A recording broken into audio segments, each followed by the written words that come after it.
Hi everyone!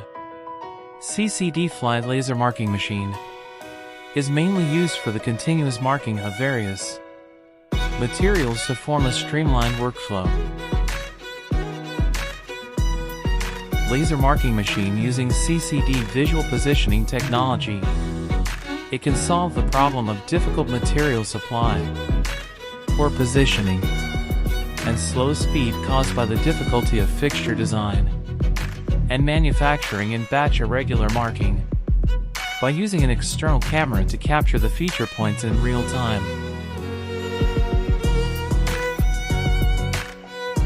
It has the features of high efficiency, high precision, continuous operation, a wide range of applications, and exceptionally high automation. It can complete the marking operation on the automatic transmission belt with high automation and reduce the workload of operators.